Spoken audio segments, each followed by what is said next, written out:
പരിശുദ്ധ പരമദിവ്യകാരുണ്യത്തിന് ആരാധനയും സ്തുതിയും പുകഴ്ചയും ഉണ്ടാകട്ടെ. ഇനി നിങ്ങളോട് ഞാൻ ഈ ആഴ്ച ധ്യാനിച്ച വിഷയം പറയാം.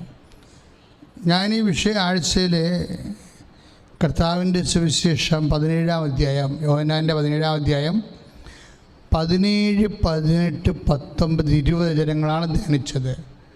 കാര്യം ആ വചനം ധ്യാനിച്ചുകൊണ്ടാണ് ഞാൻ തോബിയാസിലേക്ക് പോകാൻ കാര്യം ഈ വചനത്തിൽ ക്രിസ്തു വിശുദ്ധിക്ക് വേണ്ടി പ്രാർത്ഥിക്കുന്നുണ്ട്. അതാണ് എൻ്റെ രസം. ക്രിസ്തു ഈ മനുഷ്യരാശി കണ്ടതിൽ വെച്ച് ഏറ്റവും വിശുദ്ധനായ ദൈവത്തിൻ്റെ പുത്രൻ തമ്പുരാനായ ക്രിസ്തു വിശുദ്ധിക്ക് വേണ്ടി പ്രാർത്ഥിക്കുന്നുണ്ട്. അപ്പോൾ അതെന്ത് വിശുദ്ധിയായിരിക്കും? അതായത് 17 യോഹന്നാൻ്റെ സുവിശേഷം, അവരെ അങ്ങ് സത്യത്താൽ വിശുദ്ധീകരിക്കണമേ, അവരെ അങ്ങ് സത്യത്താൽ വിശുദ്ധീകരിക്കണമേ. ഏത് പറഞ്ഞേ? അവരെ അങ്ങ് സത്യത്താൽ വിശുദ്ധീകരിക്കണമേ.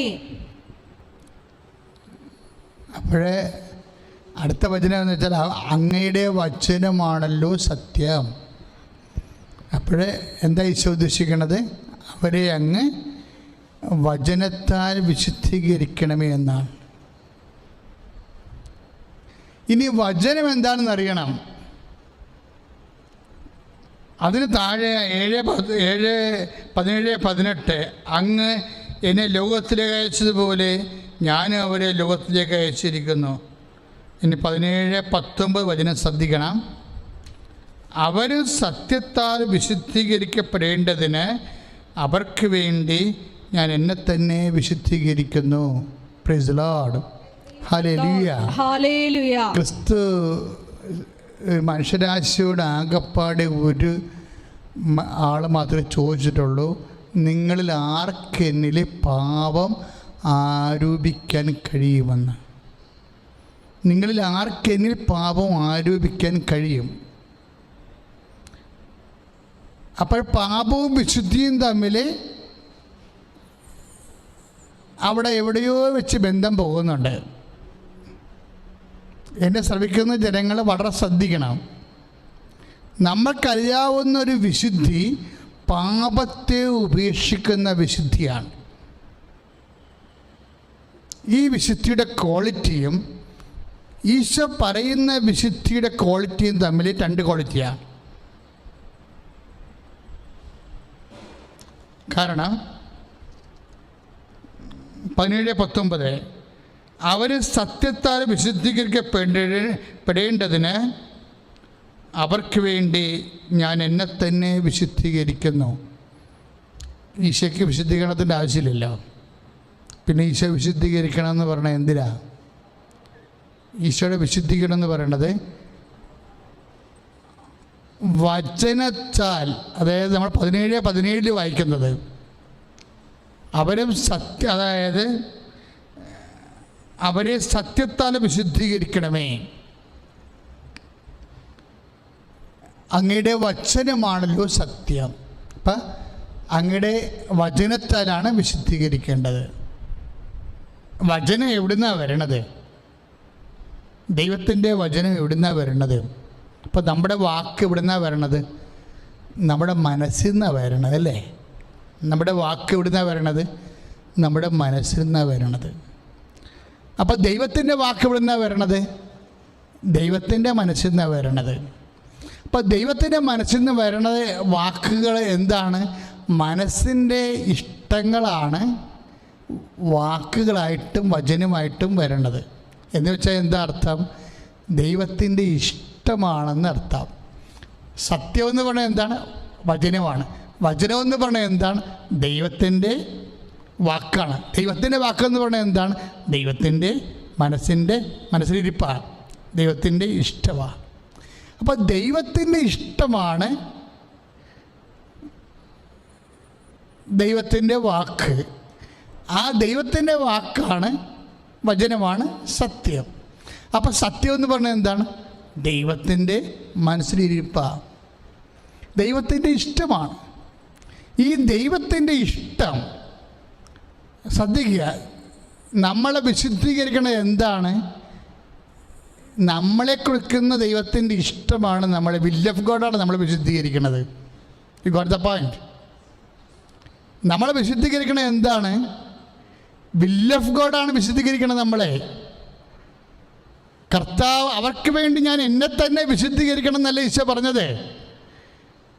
പിതാവേ, യേശുവിൽ ഈ ലോകം കണ്ട ഏറ്റവും വലിയ അവിശുദ്ധനായി പോയനം എപ്പോഴാണ്? ഗെത്സമനിൽ വെച്ച് ഒറ്റ വാക്ക് പറഞ്ഞാണ് ഈശോ വിശുദ്ധനായത്. എന്നുവെച്ചാൽ ലോകത്തിൽ ഈശോനേക്കാൾ വലിയ വിശുദ്ധനില്ലാതായിപ്പോയി. എന്താ കാരണം? പിതാവേ, എൻ്റെ ഇഷ്ടമല്ല, അങ്ങയുടെ ഇഷ്ടം നിറവേറട്ടെ. അപ്പം വിൽ ഓഫ് ഗോഡാണ്, ദൈവത്തിൻ്റെ ഇഷ്ടമാണ് നമ്മളെ അതാണ് ഈശോയാണ് അത്രയും കൃത്യമായിട്ട് പറഞ്ഞിരിക്കുന്നത്. ഒരു പക്ഷേ ഏറ്റവും കൂടുതൽ പഠിക്കേണ്ട ഒരു സബ്ജക്റ്റാണിത്. കാര്യം നമ്മൾ വിചാരിച്ചുകൊണ്ടിരുന്ന മുഴുവനും പാപം ഒഴിവാക്കുമ്പോൾ വിശുദ്ധി ഉണ്ടാകുമെന്നാണ്. ഈശോ എന്താ പറഞ്ഞത്? നിങ്ങൾ ആർക്കെങ്കിലും പാപം ആരോപിക്കാൻ കഴിയുമെന്ന് ചോദിച്ചില്ലേ? നിങ്ങൾ ആർക്കെങ്കിലും പാപം ആരോപിക്കാൻ കഴിയും. അപ്പം ഈശോക്ക് പാപമില്ലല്ലോ. പിന്നെ എന്താണ് ഈശോ ഇപ്പോൾ പറഞ്ഞിരിക്കുന്നത്? പാപമില്ലാത്ത ഈശോ എന്നാ പറഞ്ഞിരിക്കുന്നത്? അവർ സത്യത്താൽ വിശുദ്ധീകരിക്കപ്പെടേണ്ടതിന് 7:19 അവർക്ക് വേണ്ടി ഞാൻ എന്നെ തന്നെ വിശുദ്ധീകരിക്കുന്നു. ആ വിശുദ്ധീകരണം എന്താണ്? ആ വിശുദ്ധീകരണം എന്താണ്? പരപിതാവിൻ്റെ ഇഷ്ടത്തിന് ഈശോ കീഴ്വഴങ്ങിയതാണ് ഈശോയുടെ വിശുദ്ധീകരണം. Will of God is the means of sanctification. നമ്മുടെ വിശുദ്ധി എന്ന് പറയണത് ദൈവത്തിൻ്റെ തിരുമനസ്സാണ്. പലരും നമ്മൾ ഇപ്പം അത് എപ്പോഴും മനസ്സിലാക്കേണ്ടത്, നമ്മൾ ഓരോരോ ഇപ്പം തോബിയാസ് ജീവിതത്തിൽ സൽപ്രവൃത്തികളും സൽകൃത്യങ്ങളൊക്കെ ചെയ്ത നീതിമാനായ സത്യത്തിൽ ജീവിച്ച മനുഷ്യനാണെന്ന് പറയുന്നുണ്ട്. പക്ഷെ അങ്ങനെ പറയുമ്പോഴും ആ മനുഷ്യൻ്റെ കണ്ണിലാണ് കാഷ്ടം വീണിട്ട് കണ്ണു പോയത്. അപ്പോൾ ഇത്രയും വലിയ വിശുദ്ധിയോടെ അതുപോലെ തന്നെ സൽക്കർമ്മങ്ങൾ ചെയ്ത് സൽകൃത്യങ്ങൾ ചെയ്ത് ജീവിച്ച മനുഷ്യനെ എന്തുകൊണ്ടാണ് ദുരന്തങ്ങൾ ഉണ്ടായതെന്ന് ചോദിച്ചു കഴിഞ്ഞാൽ that is the will of God. Tobias വിശുദ്ധനായതുകൊണ്ട് ദൈവത്തെ പോലെ വിശുദ്ധനാകാൻ സത്യത്താൽ വിശുദ്ധീകരിക്കുകയാണ്. ഈശോ എന്താ പറഞ്ഞത്? മനുഷ്യനെ വിശുദ്ധീകരിക്കേണ്ടത് സത്യമാണ്. യോഹന്നാൻ 17:17 മനുഷ്യനെ വിശുദ്ധീകരിക്കേണ്ടത് സത്യമാണ്. കൽപ്പനയേക്കാൾ ഉപരി സത്യമാണ് മനുഷ്യനെ വിശുദ്ധീകരിക്കേണ്ടത്. സത്യം എന്താണ്? അങ്ങയുടെ വചനമാണുള്ള സത്യം. വചനം എന്താണ്? അത് ദൈവത്തിൻ്റെ മനസ്സാണ്. നിന്നെക്കുറിച്ചുള്ള ദൈവത്തിൻ്റെ മനസ്സാണ്, നിന്നെക്കുറിച്ചുള്ള ദൈവത്തിൻ്റെ വചനം. തോബിയാസ് വ്യത്യസ്തങ്ങളായ ജീവിത മേഖലകളിലെ സൽപ്രവൃത്തികളോടെ സൽകൃത്യങ്ങളോടെ നീതിമാനായി സത്യസന്ധനായി ജീവിച്ച മനുഷ്യനാണെങ്കിലും ആ മനുഷ്യൻ്റെ ഓരോ ഘട്ടങ്ങളിലും അശ്വനിപാതങ്ങൾ അതുപോലെ തന്നെ അപകടങ്ങൾ എല്ലാം അവകാശമോഹര്യമായി തീരുമ്പോൾ നമ്മൾ ചോദിക്കും, for what we should believe? നമ്മൾ എന്തിനു വേണ്ടി വിശ്വസിക്കണം എന്ന് നമ്മൾ ചോദിക്കും. നമ്മളിങ്ങനെയൊക്കെ ജീവിച്ചിട്ടും നമ്മളിങ്ങനെയൊക്കെ ദൈവമേ എന്ന് പറഞ്ഞ് ജീവിച്ചിട്ടും ദശാംശം കൊടുത്തിട്ടും പ്രാർത്ഥന നടത്തിയിട്ടും പള്ളിയിൽ കുർബാനയ്ക്ക് മുടങ്ങാതെ പോയിട്ടും എല്ലാ കാര്യങ്ങളും ചെയ്തിട്ടും നമ്മൾക്ക് രോഗങ്ങളാണല്ലോ എന്ന് പറയുമ്പോൾ അതാണ് നിന്നെക്കുറിച്ചുള്ള ദൈവത്തിൻ്റെ പദ്ധതിയെങ്കിൽ, അതാണ് നിന്നെക്കുറിച്ചുള്ള വചനമെങ്കിൽ, സത്യമെങ്കിൽ, അതാണ് നിന്നെക്കുറിച്ചുള്ള ദൈവത്തിൻ്റെ മനസ്സെങ്കിൽ നീ എന്തനുഭവിക്കുന്നു? നിന്റെ മനസ്സിന് വിഖ്യാതമായിട്ട് നീ നിന്റെ ജീവിതത്തിൽ നിന്റെ മനസ്സാക്ഷിക്കും നിന്റെ താല്പര്യങ്ങൾക്കും നിന്റെ ആഗ്രഹങ്ങൾക്കും എതിരായിട്ട് എന്ത് നിന്റെ ജീവിതത്തിൽ സംഭവിക്കുന്നുവോ അത് when we take the name of Jesus Christ at the will of God, you will be satisfied in the name of Jesus Christ. അവൻ്റെ നാമത്തിലാണ് നമ്മൾ അപ്പോഴ് വിശുദ്ധീകരിക്കപ്പെടുന്നത്. ദൈവത്തിലെ that means what is happening? നമ്മളെ എന്താണ് വിശുദ്ധീകരിക്കണത്? ആ ദൈവത്തിൻ്റെ നമ്മളെക്കുറിച്ചുള്ള കൽപ്പനകളല്ല നമ്മളെ വിശുദ്ധീകരിക്കണത്. നമ്മുടെ ഭക്തിയും പ്രാർത്ഥനയും വിശുദ്ധിയും അതുപോലെയുള്ള അതുപോലെ സുഹൃതങ്ങളും ഒന്നല്ല മനുഷ്യനെ വിശുദ്ധീകരിക്കുന്നത്.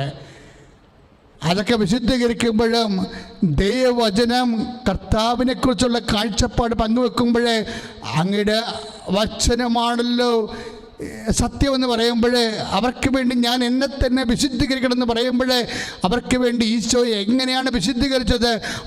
വിൽ ഓഫ് ഗോഡ്, പരപിതാവിൽ അതിവിശുദ്ധനായിരുന്ന കർത്താവ് പിന്നെ എന്തിനാണ് വിശുദ്ധീകരിക്കപ്പെടണമെന്ന് പറയണത്? അതിൻ്റെ അർത്ഥം എന്താണ്? ദൈവപിതാവിൻ്റെ മനസ്സാണ് ഒരു വ്യക്തിയെ വിശുദ്ധീകരിക്കണത്.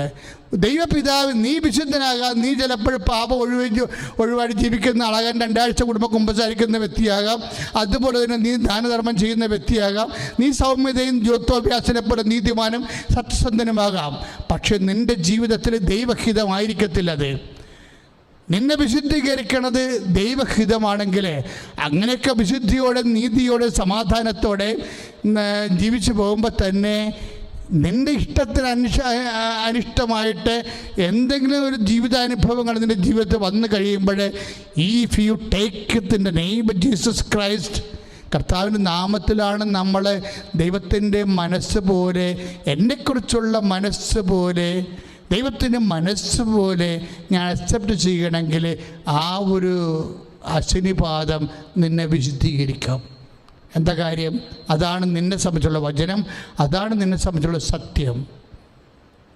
അപ്പോൾ അങ്ങനെ ജീവിതത്തിൽ എന്നിട്ട് എന്താണ് എല്ലാവരും ചോദിക്കും, ദൈവം എന്നോട് ഞാൻ ഇനി ഒരു പള്ളിയിലും പോകത്തില്ല, ഒരു പട്ടക്കാരനെ വേണ്ട, ഒരു കുതാശമില്ല, എന്നാ കുമ്പസാരം, ഞാൻ ഇങ്ങനെയൊക്കെ ജീവിച്ചിട്ട് എനിക്കെന്ന് എൻ്റെ കച്ചവടം പൂട്ടില്ലേ, എനിക്ക് വണ്ടി ഇടിച്ചില്ലേ, എനിക്ക് പണിക്കാരനില്ലാതായി പോയില്ലേ, എനിക്ക് പെണ്ണ് കിട്ടിയില്ലല്ല, എല്ലാവർക്കും കല്യാണം കഴിച്ചാലും ഞാൻ മാത്രമല്ലേ ഒറ്റപ്പെട്ട് നിൽക്കുന്നുള്ളൂ, എനിക്ക് ചെറുക്കാൻ കിട്ടിയിട്ടില്ലല്ല, അതുകൊണ്ട് ഞാൻ പള്ളിയിലും പോകത്തില്ല, പ്രാർത്ഥനയ്ക്കും വരുന്നില്ല എന്ന് പറഞ്ഞുകൊണ്ടിരിക്കുന്ന മനുഷ്യരില്ലേ, നിങ്ങൾ ഇത് കേൾക്കണം. എന്താ കാര്യം? ഈ വിഷയങ്ങളെല്ലാം നിങ്ങൾ ചെയ്തു, സത്യമാണ്. നിങ്ങൾ കൃത്യമായി പള്ളിയിൽ പോയി, സത്യമാണ്. നിങ്ങൾ കൃത്യമായി കുടുംബ പ്രാർത്ഥന പങ്കെടുത്തു, അതൊക്കെ സത്യമാണ്. നിങ്ങൾ കൃത്യമായി ദാനധർമ്മം ചെയ്തു, അത് സത്യമാണ്. പക്ഷേ ആ സത്യങ്ങളൊന്നും ചിലപ്പോൾ ഒരു ദൈവഹിതത്തിനെ പോലെ നിന്നെ വിശുദ്ധീകരിക്കാൻ പോകുന്ന സത്യമല്ല. അത് സത്യമല്ലെന്ന് ഞാൻ പറഞ്ഞില്ല. ദൈവഹിതത്തിനെ പോലെ നിന്നെ വിശുദ്ധീകരിക്കാനുള്ള ക്വാളിറ്റി ഉണ്ടാകത്തില്ല. ഒരു പക്ഷേ ദൈവം നിന്നെ സമ്പൂർണ്ണമായി വിശുദ്ധീകരിക്കാൻ ഉദ്ദേശിക്കുന്നുണ്ടെങ്കിൽ നിൻ്റെ അനിഷ്ടത്തിന്, നിൻ്റെ ജീവിതം, നിൻ്റെ താല്പര്യങ്ങൾക്കെല്ലാം വ്യത്യസ്തങ്ങളായിട്ടുള്ള ദൈവ മനസ്സ് നീ സന്തോഷത്തോടെ നിറവേറ്റിയാൽ അവർ സത്യത്താൽ വിശുദ്ധീകരിക്കപ്പെടേണ്ടതിനെന്ന് ഈശോ പറഞ്ഞില്ലേ? ഈശോ വിശുദ്ധീകരിച്ചത് എന്താണ്? പരപിതാവിൻ്റെ മനസ്സ്, അപ്പാ അങ്ങയുടെ ഇഷ്ടമല്ല എൻ്റെ ഇഷ്ടമല്ല, അങ്ങയുടെ ഇഷ്ടം നിറവേറട്ടെ എന്ന് പറഞ്ഞപ്പോഴാണ് യേശു വിശുദ്ധീകരിക്കപ്പെട്ടത്. അതായത് ദൈവത്തിൻ്റെ ലെവലിലേക്ക്, ഒരു പക്ഷേ ആ ലെവലിനേക്ക് വലുതായിട്ട് കർത്താവ് ശരിക്കും നിങ്ങളും ഇതേപോലെ ചെയ്യണമെന്ന് പറഞ്ഞിട്ടുണ്ട് ഇല്ലേ? കാല് കഴുകാൻ, ഈ ഗസ്റ്റവരിക്ക് മുമ്പ് കാല് കഴുകാൻ വേണ്ടി വന്നില്ലേ? അപ്പോൾ ഈശോ പറഞ്ഞതാണ് നിങ്ങളും ഇതുപോലെ ചെയ്യണമെന്ന്. ഞാൻ സത്യത്താൽ വിശുദ്ധീകരിക്കപ്പെട്ടതുപോലെ ഞാൻ എൻ്റെ പിതാവിൻ്റെ തിരുമനസ്സ് നിറവേറ്റിക്കൊണ്ട് അവൻ്റെ നാമത്തിലെ വിശുദ്ധിയുടെ പരമകാഷ്ഠയിൽ എത്തിയതുപോലെ നിങ്ങളും ദൈവഹിതം സ്വീകരിച്ചുകൊണ്ട്, ദൈവഹിതം അക്സെപ്റ്റ് ചെയ്തുകൊണ്ട് നിങ്ങളും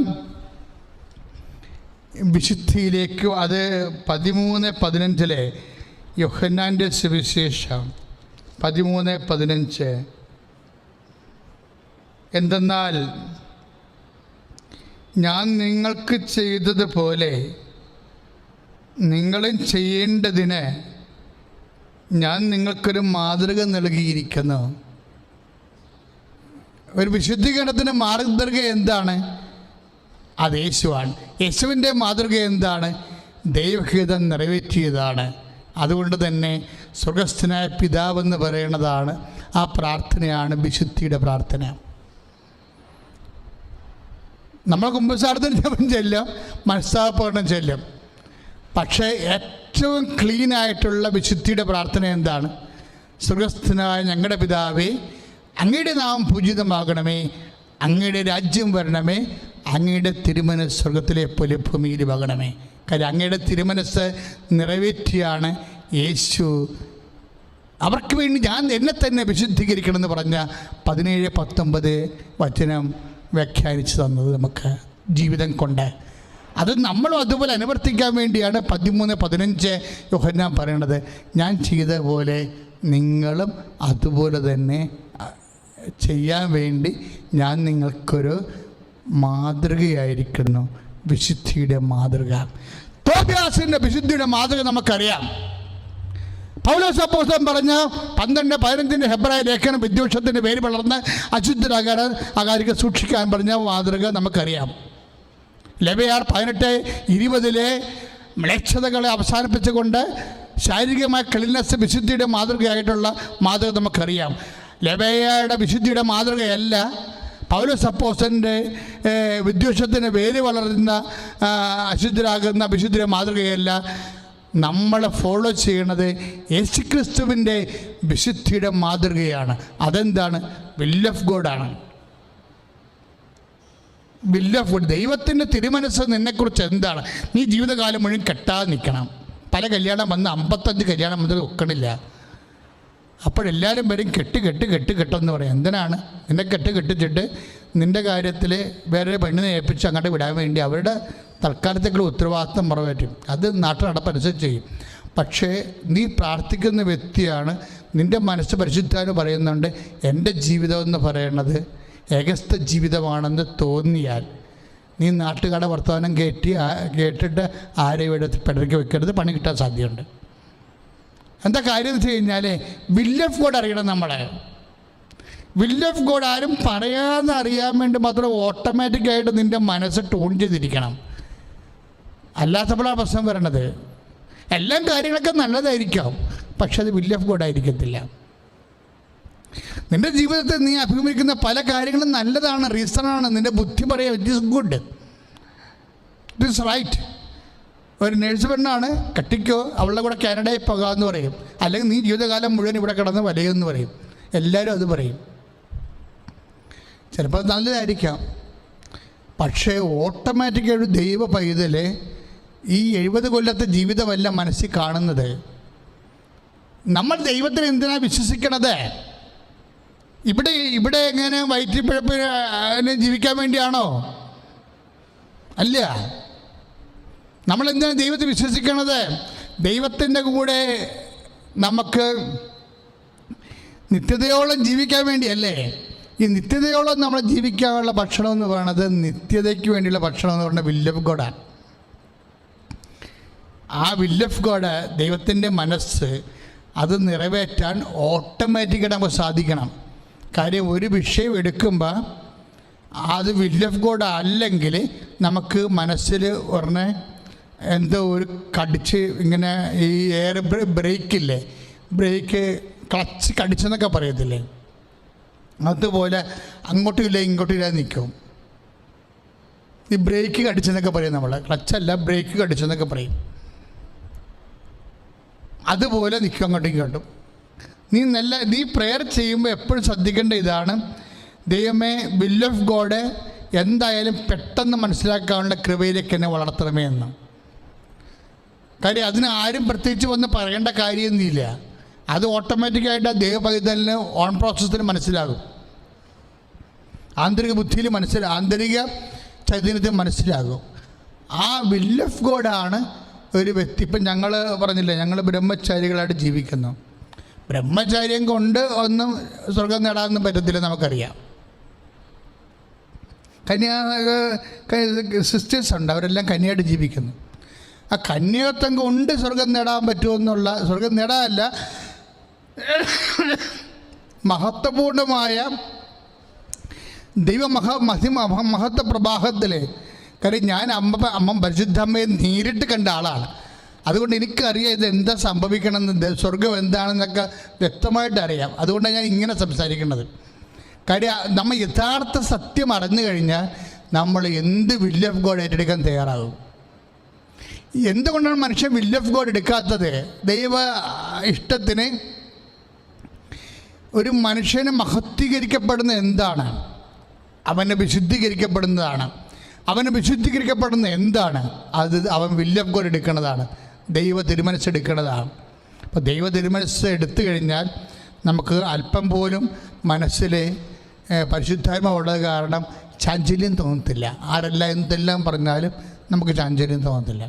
ഞാൻ ചെയ്ത ശരിയാണ്, അതിനിങ്ങനെ തന്നെ ഭവിഷ്യത്തൊക്കെ ഉണ്ടാകും, അത് ഞാൻ അനുഭവിക്കാൻ തയ്യാറാണ്.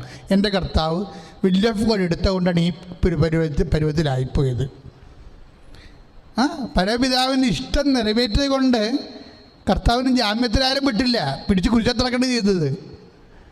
അപ്പോൾ പക്ഷെ അതിൻ്റെ ഉള്ളിൽ യെശയ്യാ പ്രവാചകൻ പറയും, അവൻ ഹോമബലിയായി സമർപ്പിക്കുമ്പോൾ തന്നെ അവൻ്റെ രക്തത്തിൽ പിറക്കാൻ പോകുന്ന അനന്തര തലമുറയെ കണ്ടിട്ട് അവൻ പ്രത്യാശ നിർഭരമായ മനസ്സാണ് കുരിശിൽ കർത്താവ് അനുഭവിച്ചതെന്ന്. ആ വില്ല് ഓഫ് ഗോഡ് എടുക്കുമ്പോൾ പ്രത്യാശ മനസ്സിലുണ്ടാകും. വില്ല് ഓഫ് ഗോഡ് എടുക്കുന്ന എല്ലാവർക്കും വിശുദ്ധീകരണത്തിൻ്റെ ഒരു അറിവടയാളമാണ് പ്രത്യാശ എന്ന് പറയുന്നത്. ദൈവത്തിലെ എന്തെങ്കിലും കാര്യത്തിന് നീ എന്നാണ് ക്രിസ്ത്യാനിയാകണം എന്ന് ചോദിച്ചാൽ, എന്ന് നീ പരിഭവം അവസാനിപ്പിക്കുന്നു, പരാതികൾ അവസാനിപ്പിക്കുന്നു, എന്ന് നിനക്ക് വന്നിരിക്കുന്ന വിഷയങ്ങളെ വില്ല് ഓഫ് ഗോഡായിട്ട് എടുത്തിട്ട് ആന്തരിക സന്തോഷമുണ്ടാകുന്നു, അന്ന് നീ ദൈവപൈതലായി മാറും. പ്രാർത്ഥിക്കുക. കർത്താവായ ദൈവമേ, എൻ്റെ ജീവിതത്തിലെ വിശുദ്ധിയുടെ മാനദണ്ഡമായി എൻ്റെ ഈശോ ഏറ്റെടുത്ത ദൈവ തിരുമനസ് നിറവേറ്റാനുള്ള ആത്മീയ അഭിഷേകം എനിക്ക് നൽകണമേ. ഞാൻ ഏറ്റെടുത്തിരിക്കുന്ന ജീവിത രീതികള് എന്ത് തന്നെയായാലും, വിവാഹമായാലും, സന്യസ്ത ജീവിതമായാലും, ജീവിതമായാലും അതെല്ലാം ദൈവ തിരുമനസ്സാകുന്ന ലക്ഷ്യം നിറവേറ്റാനുള്ള മാർഗം മാത്രമാണെന്ന് വിശ്വസിച്ചുകൊണ്ട് എൻ്റെ ഭക്തിയും എൻ്റെ നീതിയും എൻ്റെ സുഹൃതവും എല്ലാം ദൈവ തിരുമനസ് നിറവേറ്റാനുള്ള എൻ്റെ പുണ്യജീവിതവും സാക്ഷ്യജീവിതവും എല്ലാം ദൈവ തിരുമനസ് നിറവേറ്റാനുള്ള മാർഗമാണ്. ലക്ഷ്യമെന്ന് പറയുന്നത് ദൈവ തിരുമനസ്സാണ്, അത് നിറവേറ്റുന്നതാണെന്ന് ആഴമായി എന്നെ ബോധ്യപ്പെടുത്തണമേ. ശ്രുതികട ഹല്ലേലൂയ.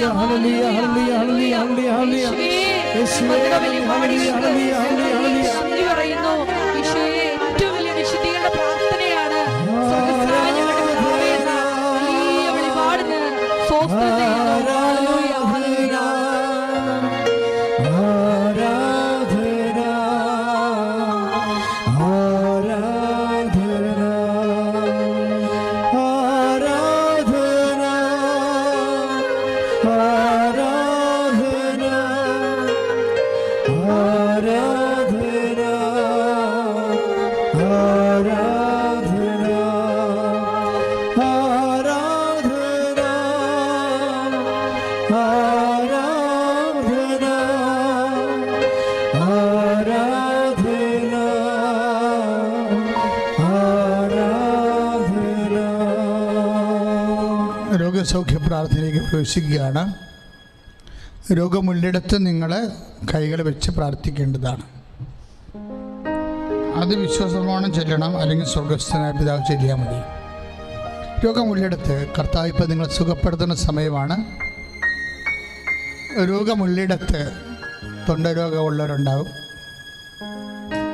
ടോൺസൈറ്റ് രോഗികൾ, തൈറോയ്ഡ് രോഗികളൊക്കെ തൊണ്ടയിലൊക്കെ, നെഞ്ചുവേദനക്കാർ, കരരോഗികളൊക്കെ നെഞ്ചിൽ കൈവെക്കണം. ഉദരരോഗികൾ, പിസ്തുല രോഗികൾ, PCOD രോഗികൾ, ഗർഭസ്ഥ ശിശുവുള്ളവർ, അവന് തൂക്കമില്ലാത്തവർ, ഗർഭസ്ഥ ശിശുവിന് ഹൃദയസ്പന്ദനം കുറഞ്ഞിട്ടുള്ളവർ, വെയിറ്റ് കുറവാണെന്ന് പറഞ്ഞിട്ടുള്ളവരെല്ലാം ഗർഭിണികളെ അടിവയറ്റ് കൈവെക്കണം. ഫിസ്റ്റുല രോഗികൾ, അൽസസ് രോഗികൾ, അൾസർ രോഗികളൊക്കെ എല്ലാം അടിവയറ്റ് കൈവെക്കണം. വ്യത്യസ്തങ്ങളായ സ്രാവ രോഗികളുണ്ട്. നവദ്വാരങ്ങളിൽ നിന്നൊക്കെ പഴുപ്പും ചോരയൊക്കെ എപ്പോഴും പുറത്തു വരുന്ന സ്രാവ രോഗികൾ, അവരെല്ലാം ഇപ്പം സമർപ്പിച്ച് പ്രാർത്ഥിക്കുന്ന സമയമാണ്. അവരുടെ സന്തോഷത്തോടെ സ്വർഗസ്ഥനായ പിതാവ് ചൊല്ലിക്കൊണ്ടിരുന്നാൽ മതി. കർത്താവ് അവരെ സ്പർശിച്ച് സുഖപ്പെടുത്തും. വിവാഹം ഒത്തുവരാത്തവരുണ്ട്, കുഞ്ഞുങ്ങളില്ലാത്തവരുണ്ട്, വീടില്ലാത്തവർ, അതുപോലെ തന്നെ ജോലിയില്ലാത്തവർ, വിദേശ ജോലി നഷ്ടപ്പെട്ടിട്ട് അവിടെ സാലറി ഇല്ലാതെ ജീവിക്കുന്നവരുണ്ട്, ഇവിടുന്ന് പോകാൻ വേണ്ടി പാടുപെടുന്നവരുണ്ട്. ലോക്ക്ഡൗൺ ആയത് കാരണം സമയത്ത് യൂണിവേഴ്സിറ്റിയിലോ എത്തിച്ചേരാൻ പറ്റാത്തവരുണ്ട്. അവരെല്ലാം ഈ സമയത്ത് ഓർക്കുകയാണ്. നിങ്ങൾ ആ ഉദ്യമങ്ങളിൽ നിന്ന് പിന്തിരിയരുത്. കൃപാസനത്തിൻ്റെ അമ്മ നിങ്ങളെ പ്രാർത്ഥിച്ച് നിങ്ങളുടെ യഥാർത്ഥ ലക്ഷ്യങ്ങളിലെത്തിക്കും. ഉദ്യമങ്ങളിൽ നിന്ന് പിന്തിരിയണ്ട. ഞങ്ങളിവിടെ നിങ്ങൾക്ക് വേണ്ടി പ്രാർത്ഥിക്കുകയാണ്. പുതിയ കോഴ്സ് ആരംഭിച്ചിട്ടുള്ളവരുണ്ട്, പുതിയ കോഴ്സിന് വേണ്ടി അഡ്മിഷന് വേണ്ടി പരിശ്രമിക്കുന്നവരുണ്ട്. അവരെല്ലാം ഞങ്ങൾ ഈ സമയത്ത് ഓർക്കുന്നു. പുതിയ പരീക്ഷ എഴുതുന്നവർ, റിസൾട്ട് പ്രതീക്ഷിക്കുന്നവരുണ്ട്, പുതിയ കോഴ്സിന് അഡ്മിഷൻ പ്രതീക്ഷിക്കുന്നവരുണ്ട്. അവരെല്ലാം ഞങ്ങൾ ഈ സമയത്ത് ഓർക്കുന്നു. നിങ്ങൾ സന്തോഷമായിട്ടിരിക്കണം. 10,000 പ്രാർത്ഥിച്ചിട്ടുള്ള, ഇപ്പോഴും ഉടമ്പടിയിൽ പ്രാർത്ഥിച്ചുകൊണ്ടിരിക്കുന്ന വലിയ ദൈവസന്നിധാനത്തിലാണ്. ഇക്കാലങ്ങളിലെ മനുഷ്യൻ്റെ വേദനയും ബുദ്ധിമുട്ടുകളും രോഗങ്ങളും ജീവിത ഭാരങ്ങളും എല്ലാം പരിശുദ്ധ അമ്മ വഴി ഈശോ ഏറ്റെടുക്കുന്ന ഒരു വലിയ അൾത്താരയിൽ നിന്നാണ് ഈ പ്രാർത്ഥന നിങ്ങൾക്ക് വേണ്ടി ദൈവദുരസ്ഥനിലേക്ക് അർപ്പിക്കപ്പെടുന്നത്. കുടുംബ സമാധാനം നഷ്ടപ്പെട്ടവരെ ഞങ്ങൾ ഓർക്കുന്നുണ്ട് ഇപ്പോഴേ. അതുപോലെ തന്നെ മക്കളെ പ്രതി വേഗത അനുഭവിക്കുന്നവർ, പ്രേമങ്ങളെ അകപ്പെട്ടിരിക്കുന്നവർ, അതുപോലെ പ്രേമചതിയിൽപ്പെട്ടവർ, പ്രേമത്തിൽ പിരിഞ്ഞിരിക്കുന്ന കാരണം ഭയങ്കരമായ സങ്കടങ്ങളിലും തകർച്ചയിലും വേദനിക്കുന്നവരുണ്ട്. പച്ച മലയാളത്തിൽ പറഞ്ഞു കഴിഞ്ഞാൽ തേക്കപ്പെട്ടവരുണ്ട്. ശാരീരിക ബന്ധം കഴിഞ്ഞതിന് ശേഷം ഉപേക്ഷിക്കപ്പെട്ടവരുണ്ട്. അവർ വെന്തുനീറി കുടുംബങ്ങളിലും സ്വന്തം വീട്ടിലും ആത്മഹത്യയെക്കുറിച്ച് പോലും ചിന്തിക്കുന്നവരുണ്ട്. അങ്ങനെ എല്ലാവരും ഞങ്ങൾ ഈ ആൾക്കാരെ ഓർക്കുകയാണ്. നിങ്ങളെ ഇപ്പോഴും അമ്മ നിങ്ങൾക്ക് വേണ്ടി മധ്യസ്ഥം വഹിക്കും. മക്കളെ വിഷമിക്കരുത്, ഒരു കാരണവശാലും തേങ്ങരുത്. ഇത് 24 മണിക്കൂറിനുള്ളിൽ നിങ്ങളുടെ വിഷയത്തിൻ്റെ മേലും ദൈവികമായ ഇടപെടലുണ്ടാകും. ഞങ്ങളതിനു വേണ്ടിയാണ് ഈ ആരാധന നടത്താൻ പോകുന്നത്. ഇപ്പോഴും നിങ്ങൾക്ക് വേണ്ടി പ്രാർത്ഥിക്കാൻ പോകുന്നത്. കടം കയറി മുടിഞ്ഞവരുണ്ട്. അവരെല്ലാം നിങ്ങളവർക്ക് എങ്ങനെ ഞാൻ വീട്ടുമെന്നൊക്കെ നിങ്ങൾ ചിന്തിക്കും. പക്ഷെ കോടികളെ വീട്ടിട്ടുള്ളൊരു സ്ഥലത്താണ് ഞങ്ങൾ പ്രാർത്ഥിക്കുന്നത്. ഇവിടെ കോടികളെ കടങ്ങളെ വീട്ടിട്ട് തിരിച്ചു വന്ന് നന്ദി പറഞ്ഞിട്ടുള്ള സ്ഥലത്താണ് ഞങ്ങൾ നിൽക്കുന്നത്. അമ്മ പ്രത്യക്ഷപ്പെട്ട ഇടത്തു നിന്നാണ് ഞങ്ങൾ പ്രാർത്ഥിക്കുന്നത്. അതുകൊണ്ട് മക്കൾ സന്തോഷമായിട്ടിരിക്കണം.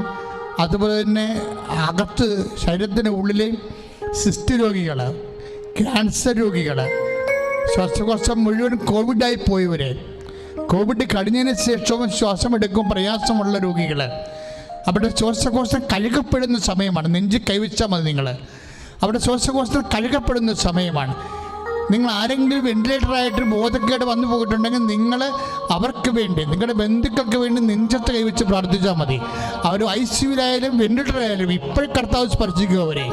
കർത്താവേ, നിന്റെ അമ്മ പരിശുദ്ധമ്മ ദേവമാതാവ് പ്രത്യക്ഷപ്പെടാൻ വേണ്ടി ഈ അൾത്താറിൽ നിന്ന് തിരഞ്ഞെടുത്തതാണ്. തീർച്ചയായിട്ടും ഈശോ ഈ അൾത്താരെക്കുറിച്ച് നിനക്ക് സ്വപ്നങ്ങളുണ്ട്. ഈ അൾത്താറിൽ ആശ്രയിക്കുന്നവരെക്കുറിച്ച് നിനക്ക് സ്വപ്നങ്ങളുണ്ട്. കർത്താവ് നിന്റെ വലതുകരം നീട്ടണമെന്ന് പ്രാർത്ഥിക്കുന്നു. കർത്താവ് നിന്റെ പൗരോഹിത്യത്തെ അങ്ങ് മഹത്വപ്പെടുത്തണമെന്ന് പ്രാർത്ഥിക്കുന്നു. കർത്താവ് സഭയിലുള്ള സാന്നിധ്യം പ്രകടമാക്കണം പ്രാർത്ഥിക്കുന്നു. എൻ്റെ കർത്താവിൻ്റെ ഉന്നതമായ നാമത്തിൽ 35 വർഷത്തെ പൗരോഹിത്യം കൊണ്ട് ഞാൻ ശുശ്രൂഷിച്ച എൻ്റെ കർത്താവിൻ്റെ ഉന്നതമായ നാമത്തിൽ സഭയുടെ അധികാരത്തെ കുറിച്ചിന്റെ അടയാളത്തിൽ ദൈവശക്തിയാൽ ഇപ്പോൾ ആരെല്ലാം പ്രാർത്ഥിക്കുന്നു അവരെല്ലാം ദൈവത്തിന്റെ ശക്തിയും ദൈവത്തിന്റെ സൗഖ്യവും അനുഭവിക്കട്ടെ.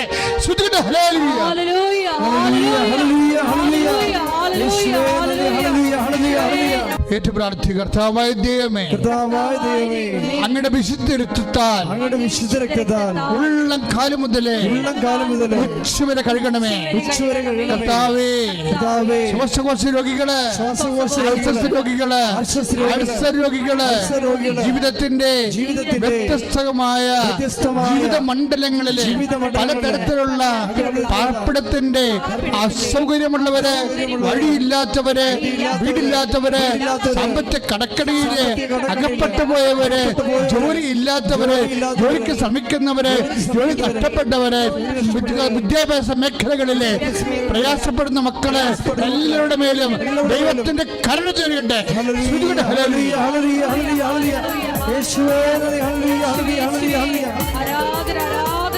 സൗഖ്യത്തിനായി ശ്രുതികട്ടെ. Hallelujah, hallelujah, hallelujah. യേശുവേ, Lord Jesus, pour out the Spirit. This is a fire finger, son of the precious blood. I command you, in the name of Jesus Christ, to be healed. Hallelujah, hallelujah, hallelujah, hallelujah, hallelujah. യേശുവേ നന്ദി. Hallelujah, hallelujah. തിരുമുറിവിനാൽ സുഖപ്പെടട്ടെ. സമാപന ആശീർവാദമാണ്. എല്ലാവരും മുട്ട നിൽക്കുക. എന്തെങ്കിലും വിഷയം അച്ഛൻ വിട്ടു പോയിട്ടുണ്ടെങ്കിൽ ഇപ്പോഴും നിങ്ങൾക്ക് സമർപ്പിക്കാവുന്നതാണ്.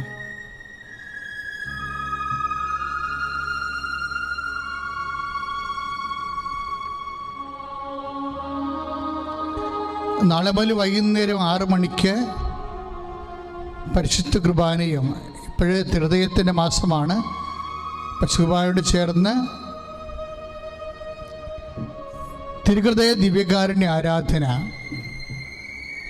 6 മണി തൊട്ട് 7:30 മണി വരെയാണ് സമയം. ശ്രദ്ധിക്കുക, എല്ലാവരും പങ്കെടുക്കേണ്ടതാണ്. പങ്കെടുത്ത് അനുഗ്രഹം പ്രാപിക്കണം. നമ്മുടെ ഈ കോവിഡ് സമയത്ത് നമുക്ക് ദൈവം മാത്രമേ ഉള്ളൂ എന്നുള്ള തിരിച്ചറിവ് ലോകത്തെ എല്ലാം കിട്ടി. പക്ഷെ കിട്ടിയത് കൊണ്ട് മാത്രമായില്ല, അത് ദൈവത്തിന് കൂടി മനസ്സിലാക്കണം. നമ്മുടെ ആശ്രയത്തിൽ നിന്ന് കിട്ടുന്ന അവസരങ്ങളെല്ലാം ശ്രദ്ധിക്കുക. നാളെ മുതൽ 6 മണി വൈകുന്നേരം 6 മണി തൊട്ട് 7 മണി വരെ, 7:30 മണി വരെ പരിശുദ്ധ കുർബാനയും തിരുഹൃദയ ദിവ്യകാരുണ്യ ആരാധനയുമാണ് കൃപാസ്ഥാനത്ത് അറിയുന്ന ലൈവായിട്ട് ലഭിക്കുന്നത്. എല്ലാവരും അത് കേട്ട് ആ ശുശ്രൂഷയിൽ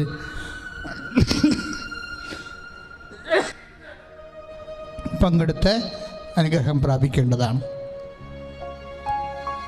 നമുക്ക് സമാപന ആശീർവാദം സ്വീകരിക്കാം.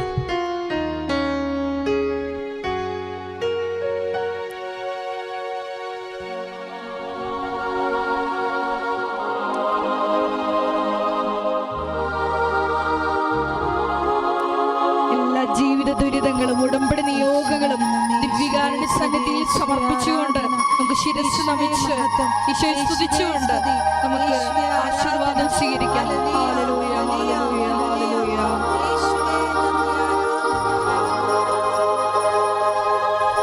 പരിശുദ്ധ പരമമാ ദിവ്യകാരുണ്യമേ, ഇന്നുമെന്നും അംഗീകാരാധന.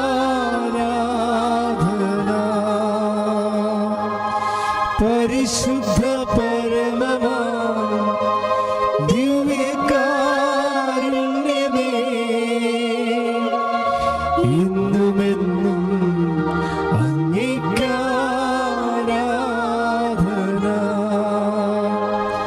പരിശുദ്ധ പരമമാ ദിവ്യകാരുണ്യമേ, ഇന്നുമെന്നും അംഗീകാരാധന.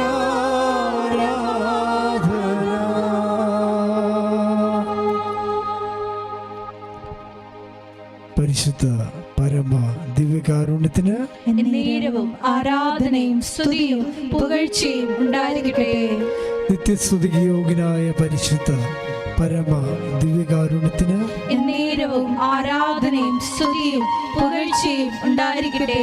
എന്നും നമ്മെ സ്നേഹിക്കുകയും പരിപാലിക്കുകയും ചെയ്യുന്ന പരിശുദ്ധ പരമ ദിവ്യകാരുണ്യത്തിന് എന്നേരവും ആരാധനയും സ്തുതിയും പുകഴ്ചയും ഉണ്ടായിരിക്കട്ടെ. പരിശുദ്ധ പരമ ദിവ്യകാരുണ്യത്തിന് എന്നേരവും ആരാധനയും സ്തുതിയും പുകഴ്ചയും ഉണ്ടായിരിക്കട്ടെ. ആവേ